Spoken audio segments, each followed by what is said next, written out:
प्रिय विद्यार्थी मित्रांनो, तुमचं स्वागत आहे आपल्या बेरोजगार शिक्षक टीचर या चॅनेलवर. आज आपण तुमच्यासाठी घेऊन आलेलो आहे सिरीज 12 गोदावरी नदीविषयी. आपण ह्या सिरीजमध्ये माहिती बघणार आहोत.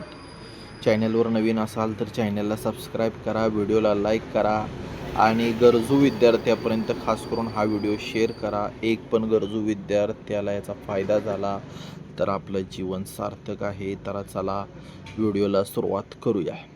प्रश्न पहिला, महाराष्ट्रातील सर्वात मोठी नदी कोणती आहे? महाराष्ट्रातील सर्वात मोठी नदी कोणती आहे? 1 गोदावरी, 2 कृष्णा, 3 तापी, 4 नर्मदा. तर महाराष्ट्रातील सर्वात मोठी नदी ही पर्याय 1 गोदावरी ही आहे. प्रश्न दुसरा, महाराष्ट्रातील कोणत्या नदीला दक्षिण भारताची गंगा, वृद्धगंगा म्हणतात? 1 कोयना, 2 गोदावरी, 3 नर्मदा, 4 नर्मदा. तर कावेरी पाहिजे होत.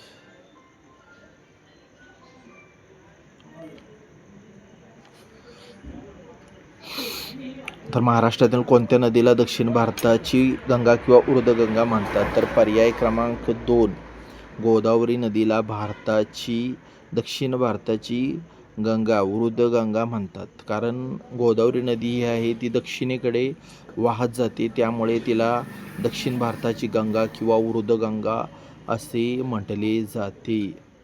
टोपण नाव आहे तिचं, दक्षिण भारताची गंगा किंवा वृद्धगंगा. कोणाला?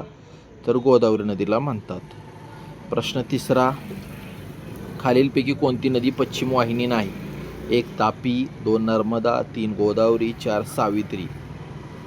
तर खालीलपैकी गोदावरी नदी ही पश्चिम वाहिनी नाही ना, ती कोणत्याही दक्षिण वाहिनी आहे, दक्षिणेला वाहत जाते. प्रश्न चौथा, गोदावरी नदी महाराष्ट्रात कोठून उगम पावते? प्रश्न चौथा, गोदावरी नदी महाराष्ट्रात कोठून उगम पावते? 1 भीमाशंकर, 2 मुलताई, 3 त्र्यंबकेश्वर, 4 महाबळेश्वर. तर गोदावरी महाराष्ट्रातून त्र्यंबकेश्वर जिल्हा येतो त्याचा नाशिक येथून ही नदी उगम पावते. कारण हा प्रश्न भरपूर परीक्षेत विचारला गेलेला आहे की गोदावरी नदीचे उगमस्थान कोणते आहे? गोदावरी नदी कुठून उगम पावते? तर ती त्र्यंबकेश्वर नाशिक येथून उगम पावते. प्रश्न पाचवा, गोदावरी नदी कशी वाहते? 1 उत्तरेकडून पूर्वेकडे, 2 पूर्वेकडून पश्चिमेकडे, 3 पश्चिमेकडून पूर्वेकडे आणि 4 ईशान्येकडून वायव्येकडे. तर गोदावरी नदी ही पश्चिमेकडून, पर्याय क्रमांक 3 पश्चिमेकडून पूर्वेकडे वाहते.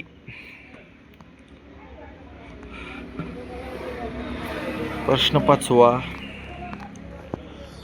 गोदावरी नदी कशी वाहते झाला आहे प्रश्न. प्रश्न 6वा, दक्षिण भारतातील सर्वात मोठी नदी कोणती? 1 कावेरी, 2 कृष्णा, 3 गोदावरी, 4 तुंगभद्रा. तर दक्षिण भारतातील सर्वात मोठी नदी ही गोदावरी ही आहे. प्रश्न पर्याय क्रमांक 3 बरोबर आहे. दक्षिण भारतातील सर्वात मोठी नदी ही गोदावरी असलेली आपल्याला पाहायला मिळते. प्रश्न 7वा, गोदावरी नदीने महाराष्ट्रातील एकूण भौगोलिक क्षेत्रापैकी किती क्षेत्र व्यापलेले आहे? 1 25, 2 80, 3 49, 4 60. तर गोदावरी नदीने महाराष्ट्राच्या एकूण भौगोलिक क्षेत्रापैकी 49%, पर्याय क्रमांक 3 बरोबर आहे, 49 क्षेत्र व्यापलेले आहे.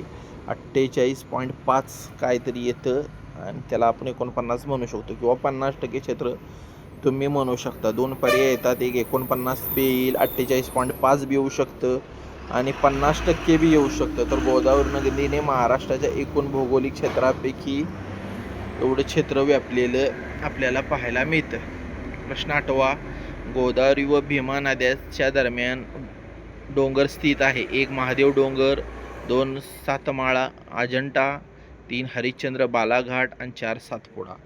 तर गोदावरी व भीमा नद्याच्या दरम्यान पर्याय क्रमांक 3 बरोबर आहे, हरिश्चंद्र बालाघाट हे डोंगर स्थित असलेलं आपल्याला पाहायला मिळतं. प्रश्न 9. गोदावरी आणि तापी नद्याची खोरे कोणत्या डोंगररांगामुळे वेगळी झालेली आहेत? 1. सातपुडा, 2. सुरजागड, 3. महादेव आणि 4. अजंठा. तर उत्तर ह्याचं आहे 4. अजंठा. सातमाळा अजंठामुळे गोदावरी आणि तापी नद्याची खोरे वेगळी झालेली आपल्याला पाहायला मिळतात. प्रश्न 10. गोदावरीची उपनदी असणारी प्राणहिता नदी ही कोणकोणत्या नद्यांनी मिळून तयार होते? 1. वर्धा व गोदावरी, 2. वेनगंगा व पेनगंगा, 3. वर्धा व वेनगंगा आणि 4. वर्धा व पेनगंगा. तर याचं बरोबर उत्तर आहे पर्याय 3. गोदावरीची उपनदी असणारी प्राणहिता नदी ही वर्धा व वेनगंगा नद्यांनी मिळून तयार होते. प्रश्न 11. महाराष्ट्रातील सर्वात लांब नदी कोणती आहे? 1. भीमा, 2. कृष्णा, 3. गोदावरी आणि 4. तापी. तर महाराष्ट्रातील सर्वात लांब नदी ही पर्याय 3 गोदावरी आहे. हा प्रश्न थोडा फसव्या प्रकारचा आहे. महाराष्ट्रातील सर्वात मोठी नदी पण गोदावरी आहे आणि सर्वात लांब नदी पण गोदावरी आहे. हा प्रश्न वारंवार स्पर्धा परीक्षेला फिरून फिरून विचारला जातो की महाराष्ट्रातील सर्वात लांब नदी कोणती आहे किंवा सर्वात मोठी नदी कोणती आहे? तर पर्याय गोदावरी बरोबर आहे. 1465 किलोमीटर ही नदी वाहत जाते, त्यामुळे सर्वात मोठी नदी पण हीच आहे आणि सर्वात लांब नदी पण गोदावरीच असलेली आपल्याला पाहायला जातं. प्रश्न 12. जायकवाडी धरण कोणत्या नदीवर व जिल्ह्यावर आहे? 1. कृष्णा सातारा, 2. गोदावरी छत्रपती संभाजीनगर पूर्वीचे नाव औरंगाबाद, 3. भीमा सोलापूर आणि 4. तापी जळगाव. तर जायकवाडी धरण हे पर्याय क्रमांक 2 गोदावरी नदीवर आहे आणि ती आहे छत्रपती संभाजीनगर किंवा औरंगाबाद येथे आणि ते पैठण येथे आहे. पैठण माहिती पाहिजे. प्रश्न 3. खालीलपैकी कोणत्या राज्यातून गोदावरी वाहत नाही? 1. कर्नाटक, 2. तेलंगणा, 3. आंध्र प्रदेश आणि 4. महाराष्ट्र. तर कर्नाटक पर्याय क्रमांक 1 बरोबर आहे. गोदावरी नदी ही कर्नाटक राज्यातून वाहत नाही. तेलंगणा, आंध्र प्रदेश आणि महाराष्ट्रामधून ती वाहते, पण कर्नाटक राज्यातून ती वाहत नाही. प्रश्न 14. महाराष्ट्रातील गोदावरी नदीची एकूण लांबी किती? 1. 710, 2. 850, 3. 768, 4. 110. तर महाराष्ट्रातील गोदावरी नदीची एकूण लांबी ही पर्याय क्रमांक 3 768 किलोमीटर असलेली आपल्याला पाहायला मिळते. महाराष्ट्रात एकूण तिची लांबी 768 किलोमीटर आहे. हा प्रश्न पण भरपूर वेळा विचारला गेलेला आहे. हा डीपमध्ये आहे थोडा, पण याची माहिती आपल्याला असायला पाहिजे. महाराष्ट्रात गोदावरी नदी 768 किलोमीटर लांबी आहे तिची. प्रश्न 15. भारतातील गोदावरी नदीची लांबी किती? आता भारतातील, मागाशी महाराष्ट्रातील विचारलं होतं, तर भारतातील 1. 1660, 2.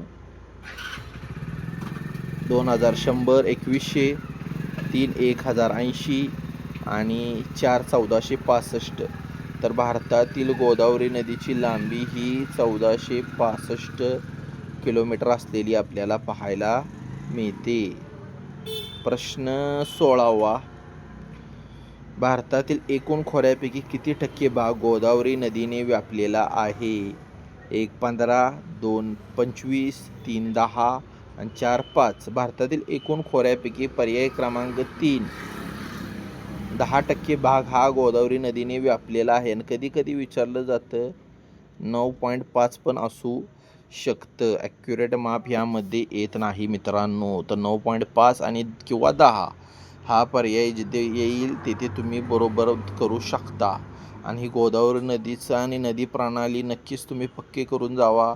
तुमच्या मार्कमध्ये 2-3 मार्काचा फरक पडतो. प्रत्येक स्पर्धा परीक्षेत असेल, TET असेल, पोलीस भरती असेल, तलाठी असेल, जेवढ्या बी परीक्षा आहेत त्या सर्वांमध्ये नदी प्रणाली हा प्रश्न विचारला जातो. महाराष्ट्रातील सर्व नदी प्रणाली प्रश्न व्यवस्थित करा. तुम्हाला भविष्यासाठी शुभेच्छा. आपल्या चॅनेलला जास्तीत जास्त व्हिडिओ शेअर करा आणि आपण तुमच्यासाठी ही सिरीज नक्कीच फायदेमंद ठरेल आणि तुम्हाला याचा फायदा होईल. गरजू विद्यार्थ्यापर्यंत हे व्हिडिओ शेअर करा आणि याचा फायदा भविष्यासाठी तुम्हाला नक्कीच मिळेल. यात तीळ मात्र शंका नाही आहे. आपण तुमच्यासाठी रोज सिरीज घेऊन येतो, पण थोड्या कामाच्या व्यापातून कधी कधी टाकणे शक्य होत नाही. त्यासाठी क्षमा असावी, माफी असावी. पण यासाठी आपण एक चांगली सिरीज घेऊन येऊ उद्यापासून. तर नक्कीच आपल्या चॅनेलला सबस्क्राईब करा, शेअर करा, गरजवंत विद्यार्थ्यापर्यंत पोचवा आणि ही सिरीज आपण फ्री तुम्हाला देणार आहोत. यात काही शंका नाही आहे. आणि फक्त चॅनेलला सबस्क्राईब करा, लाईक करा आणि शेअर करा. थँक्यू. आभारी आहे. असंच प्रेम राहू दे.